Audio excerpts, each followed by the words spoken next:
Hey guys, welcome back.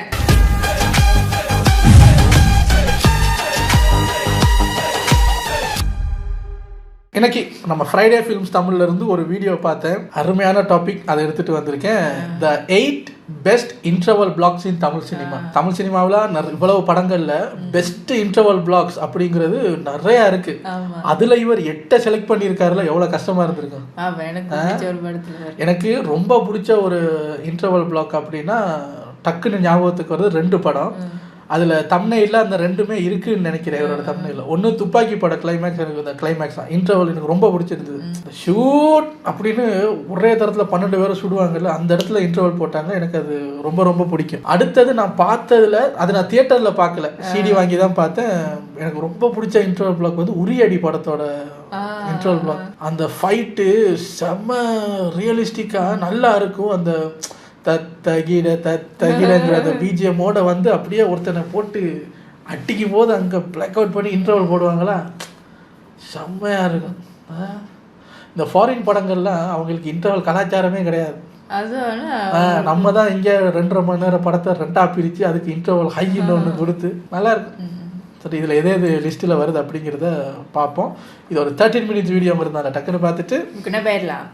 ஒரு படத்தை மக்கள் கொண்டாடணும்னா வெறும் ஸ்டார் ஆக்டர்ஸ் அண்ட் நல்ல டிரெக்ஷன் மட்டும் இருந்தால் பத்தாது. காலம் கடந்து ஒரு படத்தை பற்றி மக்கள் பேசணும்னா அந்த படத்தோட ரைட்டிங் ஸ்ட்ராங்காக இருக்கணும். ஏன்னா அதுதான் ஒரு படத்துக்கான பேக் போனே. ஒரு கதையை யோசித்து அதை எப்படி கொண்டு போகிறதுன்னு ஒரு என்கேஜிங்கான ஸ்க்ரீன் பிளேவை போட்டு நல்ல டயலாக் சேர்ந்தாதான் ஒரு படத்துக்கான ரைட்டிங் ப்ராசஸ் கம்ப்ளீட் ஆகும். இதில் எங்கேயா ஒரு இடத்துல காம்ப்ரமைஸ் பண்ணாலோ படம் சொதப்ப அதிக வாய்ப்பு இருக்குது. இப்படி ஒரு கண்ட்ரியில் இருக்க ஃபிலிம் மேக்கர்ஸும் அவங்களுக்குன்னு ஒரு ஸ்டைலில் படத்தை எழுதி படம் பண்றாங்க. அப்படி இந்தியன் சினிமாக்குனே இருக்க சில ட்ரேட்மார்க் தான் பாட்டு மூலமா கதை சொல்றதுல இருந்து படத்தோட ஃபார்மேட்டை ஃபர்ஸ்ட் ஹாஃப் அண்ட் செகண்ட் ஹாஃப்னு 2ஆ பிரிச்சு ஒரு ஐ பாயிண்ட்ல இன்டர்வல் விடுறதுன்னு நம்ம இந்தியன் ஃபிலிம் மேக்கர்ஸ் இந்த ஃபார்மேட்ல கதையை ஸ்ட்ரக்சர் பண்ணிட்டு இருக்காங்க. ஒரு படத்தை எப்படி ஸ்டார்ட் பண்றோம், எந்த இடத்துல இன்டர்வல் விடணும், எப்படி முடிக்கிறோம்னு இந்த 3 விஷயமும் ரொம்ப முக்கியமானது. ஒரு படத்துல எந்த இடத்துல எப்படி இன்டர்வல் விடுறாங்கன்னு பொறுத்து தான் ஆடியன்ஸோட மைண்ட் செட்டுமே செகண்ட் ஹாஃப் ரெடி ஆகும். எப்போ ஆடியன்ஸ் ஒரு படத்துக்கான செகண்ட் ஹாஃப்க்கு ரொம்பவே ஆர்வமா வெயிட் பண்றாங்களோ அப்போ தெரிஞ்சிரும் அந்த இன்டர்வல் பிளாக் ப்ராப்பரா பண்ணிருக்காங்கன்னு. சோ படத்துல வர இந்த க்ரூஷியலான இன்டர்வல் பிளாக்கை எந்தெந்த படத்துல எல்லாம் ப்ராப்பரா எழுதி எக்ஸிக்யூட் பண்ணிருக்காங்க, அந்த 8 பெஸ்ட் இன்டர்வல் பிளாக் என்னென்னு இந்த வீடியோல பார்க்க போறோம். அதுக்கு முன்னாடி ஃப்ரைடே ஃபிலிம்ஸை நீங்க ஃபர்ஸ்ட் டைம் பாக்குறீங்க இல்ல சப்ஸ்கிரைப் பண்ணாம பாக்குறீங்கன்னா சப்ஸ்கிரைப் பண்ணிட்டு வாங்க. வீடியோக்குள்ள போலாம்.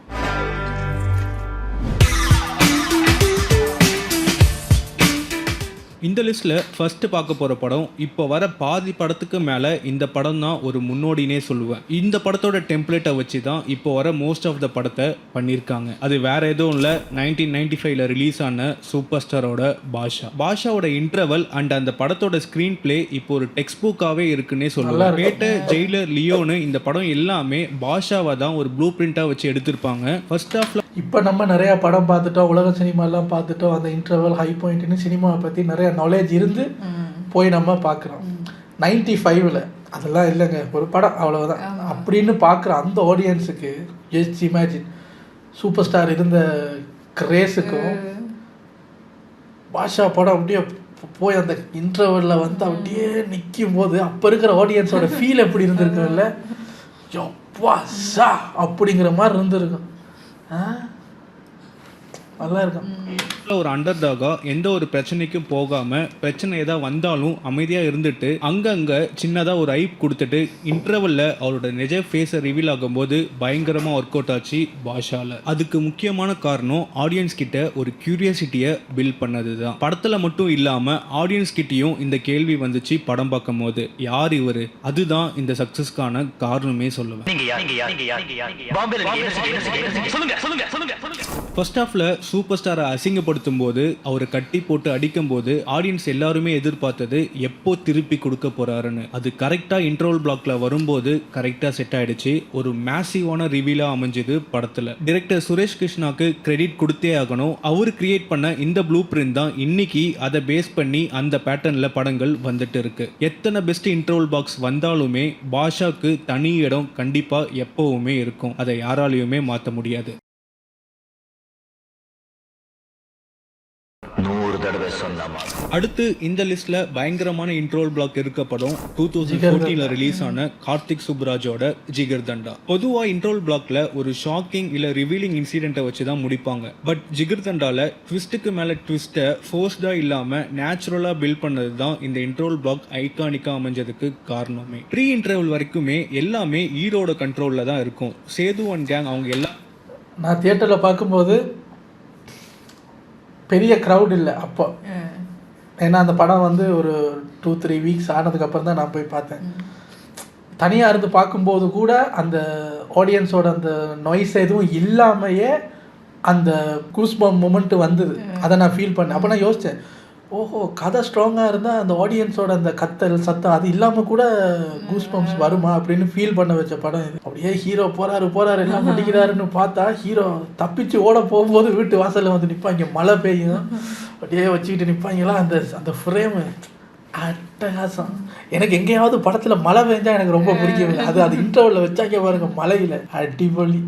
எல்லாரை பற்றியும் டீட்டெயில்ஸை கலெக்ட் பண்ணி எல்லாமே அவன் பிளான் பண்ணபடி போயிட்டு இருக்கும் அன்டில் இன்டர்வல் வரும் வர. சவுந்தர் மூலியமாக சேது யாரை போட போகிறான்னு தெரிஞ்சிக்க மைக்கை MP4ல வச்சு கொடுப்பான் கார்த்தி. அது மூலியமாக தான் தெரிய வரும் சவுந்தர் சேகருக்கு வேலை பார்க்குறான்னு. எல்லா பிளானையும் சொல்லிடுவான் சவுந்தர் சேகர் கிட்ட. அதுதான் இன்டர்வல் பிளாக்கோட ஃபர்ஸ்ட் ட்விஸ்ட். இங்கேயே நமக்கு எக்ஸைட்மெண்ட் ஸ்டார்ட் ஆயிடுச்சு. அடுத்து என்ன நடக்க போகுதுன்னு போனதுக்கு அப்புறம் தான் தெரியுது ஸ்கெட்சி சேகருக்கு இல்ல சவுந்தர்க்குன்னு. அந்த ட்விஸ்ட்டை ப்ராசஸ் பண்றதுக்குள்ளேயே சேது சவுந்தரை எந்த கேள்வியும் இல்லாம சுற்றுவான். இதுவரை மத்தவங்க சொல்லி தான் கார்த்திக்கு தெரியும் சேது எவ்வளவு கொடூரமான ஆளுன்னு. ஃபர்ஸ்ட் டைம் கார்த்திகே லைவா எக்ஸ்பீரியன்ஸ் பண்றான் சேது எந்த அளவுக்கு கொடூரமானவன். அதுவும் பேக் டு பேக் 2 பேரை எந்த கேள்வியுமே இல்லாம சுற்றுறான் சேது. இதுவரை வந்ததெல்லாம் ட்விஸ்ட் இல்ல, இப்போ வருது பாருன்னு பயங்கரமான ட்விஸ்டா அமையுது. கார்த்திக் சேதுட்ட மாற்றுறது.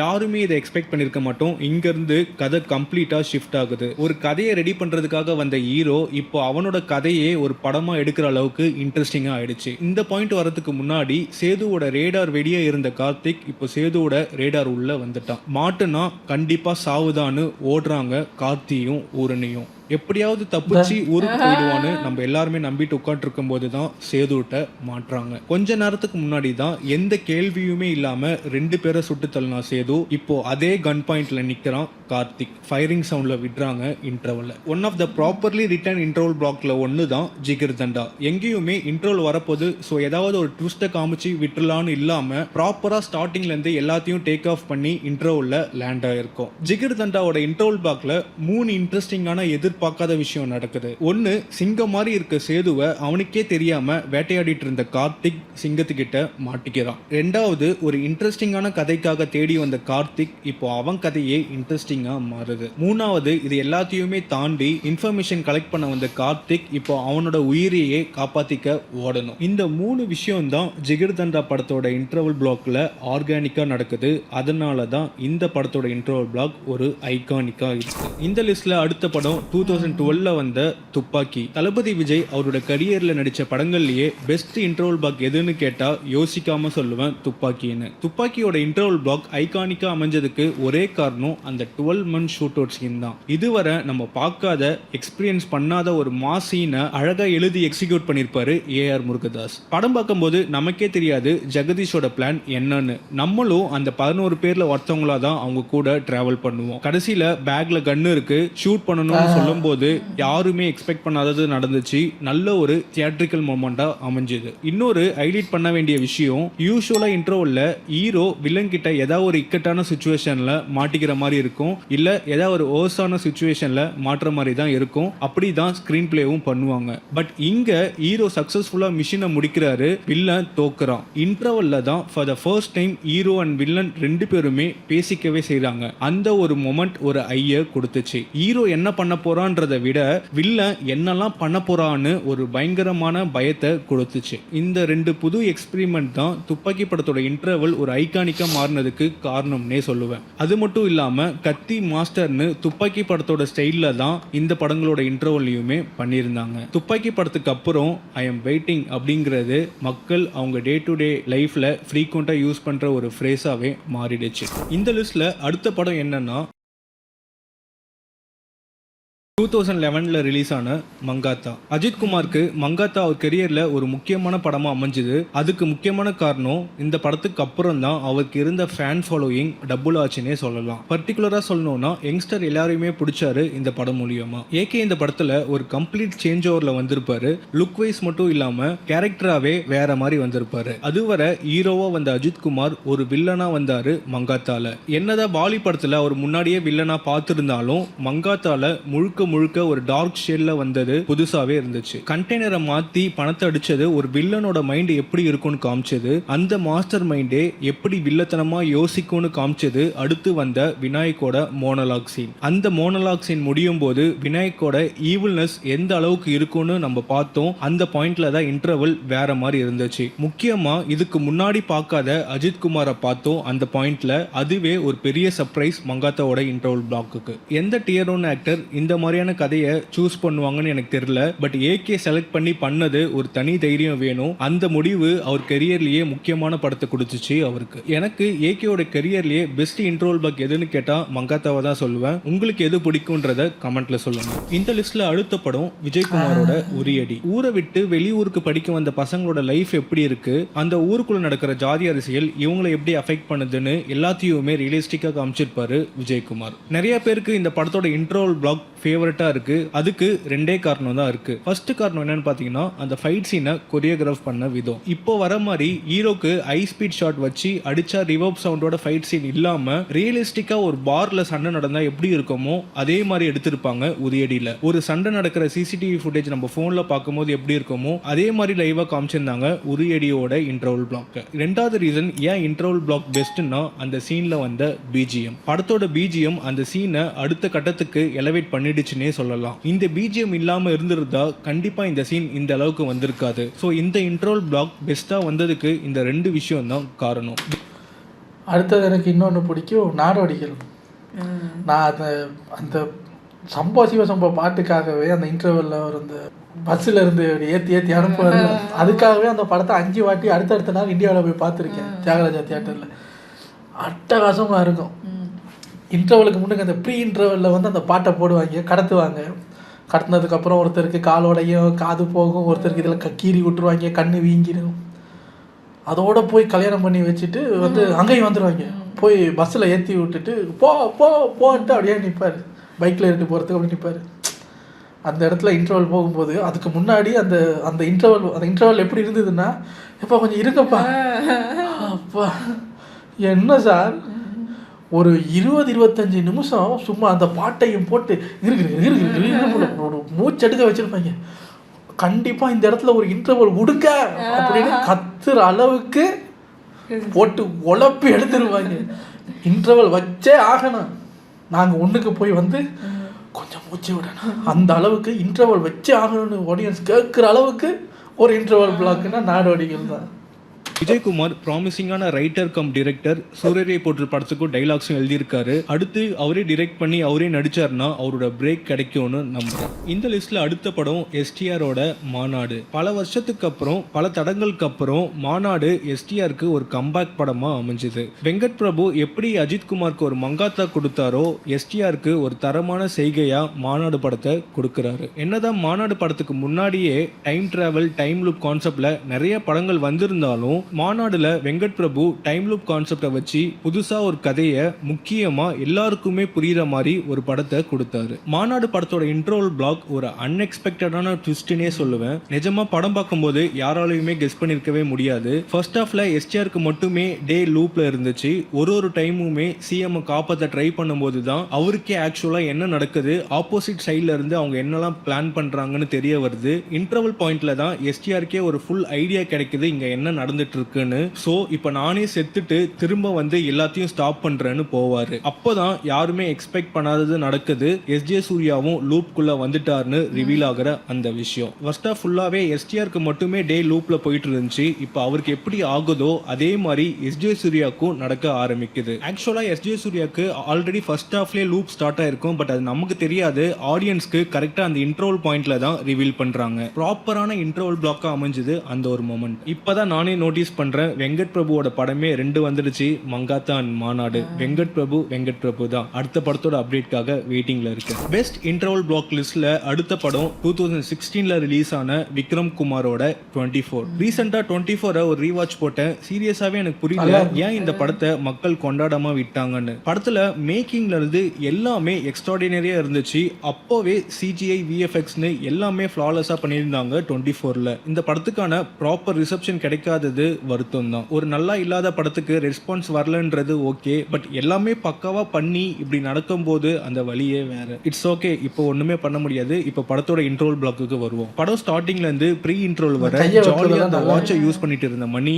அதுக்கப்புறம் தான் அந்த வாட்சை இன்னொரு கேங் தேடுறாங்கன்னு தெரிய வருது. அது யாருன்னு கண்டுபிடிக்கும் போது தான் ஆத்ரியா கிட்ட மாற்றுறாரு மணி. அப்போதான் ஃபர்ஸ்ட் டைம் அவனை மாதிரியே உருவத்தில் இருக்க ஆத்ரியாவையும் பார்க்குறான் மணி. படம் பார்த்தவங்க எல்லாருமே ஒரு சில பேருக்கு இது என்னங்க சின்ன விஷயம் தானே தோணலாம். எனக்கு அப்போ அந்த வயசில் அந்த படம் பார்க்கும்போது வா என்ன நம்மளும் தான் கூட உட்காந்து பார்த்துக்கிட்டு இருக்கோம், இந்த பாயிண்ட் நம்ம யோசிக்கலையே, எப்படி எழுதியிருக்காங்க எல்லாம், என்ன ஐடியான்னு எனக்கு தோணுனது வந்து இந்த வாட்சை கொண்டு வர்றவங்களுக்கு இவ்வளவு பரிசுன்றாங்க. எல்லாரும் டூப்ளிகேட் செஞ்சுட்டு வந்து நிற்பாங்க. சரியாக ஆத்திரையா வருவார், இந்த 144 அப்படிங்கிற இந்த டோக்கன் நம்பரில் இருக்கிறவன் தான்டா ஒரிஜினல். நம்மளும் யோசிப்போம் எப்படி கண்டுபிடிச்சிங்கன்னு விட்டுவாங்க. ஒரு ட்விஸ்ட்டு, எல்லாருக்கும் பேப்பரில் முன் பக்கத்தை மட்டும்தான் அனுப்பணும், எல்லாரும் அதை பண்ணிட்டு வந்திருக்காங்க. இவன் மட்டும்தான்டா பின்னாடியும் 24ன்னு ஒன்று இருக்குது, அதை பார்த்து பண்ணியிருக்கான், ஒரிஜினல் இவங்கிட்ட தான்டா இருக்குன்னு சொல்லுவார் பாருங்க. ஐயோ மாட்டிக்கிட்டே மணி அந்த மாதிரி. சரி, அந்த சின்ன விஷயத்தில் போய் பிடிப்பாங்கல்ல, சில்லி மிஸ்டேக்கு, அதில் போய் நம்ம ஒரு ஹீரோ வந்து ஒரு வில்லனை சில்லி மிஸ்டேக்கில் பிடிக்கிறதோ, ஒரு வில்லன் வந்து ஹீரோவை வந்து சில்லி மிஸ்டேக்கில் பிடிக்கிறதோ நமக்கு ஸ்க்ரீனில் பெருசாக தெரியும், ரைட்டிங்கில் பெருசாக தெரியும். அந்த சில்லி மிஸ்டேக்கை அவர் வச்சு பிடிப்பார், இல்லை பின்னாடி இருக்கிறத மறந்துட்டீங்க. சை, அது எனக்கு ரொம்ப பிடிக்கும். அதுக்கப்புறம் இவர கையை வெட்டினதுக்கு அப்புறமா கூட நமக்கு வந்து அந்த ஒரு வா அப்படி ஒரு ஃபீல் வராது. எனக்கு வரல, ஏன்னா இது டைம் சம்மந்தப்பட்ட படம். ஸோ அவர் அப்படி இந்த டைமை ரிவர்ஸ் பண்ணி ஹீரோ திருப்பி வந்துடுவார் அப்படிங்கிற ஒரு இது நமக்கு இருக்கும். ஸோ நிறையா பேருக்கு ஹீரோட கையை வெட்டி அவரை கீழே அப்படியே தள்ளுற மாதிரி ஒரு சீன், அதில் தான் அந்த இன்டர்வல் வருதுன்னும் போது நிறையா பேருக்கு அது பிடிக்கும். எனக்கு இன்டர்வலை அந்த வாட்சை அப்படியே திருப்பி காட்டுவார் பார்த்தியா, திருப்பி காட்டி 144 தான் சார், அந்த அவன் தான் ஒரிஜினல் அப்படின்னு ஆத்ரேயா சொல்கிற இடத்துல இன்டர்வல் வந்திருந்தா இன்னும் நல்லா இருந்திருக்குமோன்னு என்னோட ஒரு சின்ன அபிப்பிராயம். எக்ஸ்பெக்ட் பண்ணது மணி கண்டிப்பாக அங்கேருந்து எஸ்கேப் ஆகிடுவான்னு தான், பட் அதுக்கு ஆப்போசிட்டாக நடந்துச்சு இன்ட்ரோல் பிளாக்ல. ஆத்ரியா மணியை ஷூட் பண்ணி அவன்கிட்ட இருந்த வாட்சை எடுத்து அவனை சாகடிக்கிறான். அங்கே இன்ட்ரோல் வருது. யூஸ்வலாக படத்தில் ஹீரோ தோக்குற மாதிரி காட்டுவாங்க இன்ட்ரோல் பிளாக்ல, பட் இங்கே ஒரு ஸ்டெப் மேலே போய் ஹீரோ சாகுற மாதிரி காமிச்சது ஒரு ஷாக் வேல்யூவை கிரியேட் பண்ணுச்சுன்னே சொல்லலாம். 24 கண்டிப்பாக சூர்யாவோட one of the career best interval பிளாக்னே சொல்லுவேன். இந்த லிஸ்ட்டில் ஃபைனலாக பார்க்க போகிற படம் 2018 ரிலீஸ் ஆன வட சென்னை. ரொம்ப வருஷம் டிலேக்கு அப்புறம் ரிலீஸ் ஆன வட சென்னை எதிர்பார்த்த மாதிரியே பிளாக் பஸ்டர் சக்ஸஸை பார்த்துச்சு. ஸ்டார்டிங்ல இருந்தே குணா கேங் கூட சண்டை ஒழிச்சிட்டு அவங்களுக்கு ஆப்போசிட்டாகவே இருக்கிற அன்பு அவனோட சேஃப்டிக்காக செந்தில் பிளாக்குக்கு போக ட்ரை பண்றான், கடைசியில போகவும் செய்யறான். ஃபர்ஸ்ட் ஆஃப் ஃபுல்லாவே அன்பு செந்திலோட ஆளா தான் இருக்கான், அது மாதிரி தான் அவனும் நடந்துக்கிறான். இன்ட்ரோல் வரும் வர இன்ட்ரோல்ல தான் யாருமே எதிர்பார்க்காத விஷயம் நடக்குது. அன்பு குணா ஆளுங்களை அடிக்கிற மாதிரி எகிரி செந்தில குத்திடுறான். அந்த மோமெண்ட் யாருக்குமே ஒண்ணுமே புரியல. அன்பு பக்கத்துல இருந்தவனோட ரியாக்ஷன் தான் நம்மளோட ரியாக்ஷனாகவுமே இருந்துச்சு. இன்டர்வல்ல அன்பு சொல்ற டைலாக்ல தான் புரியுது அன்புக்கு சொல்லாத இன்னொரு சைட் ஆஃப் கதை இருக்குன்னு. துரோகங்கடா விஸ்வாசம், ஏன் விசுவாசம் குணா.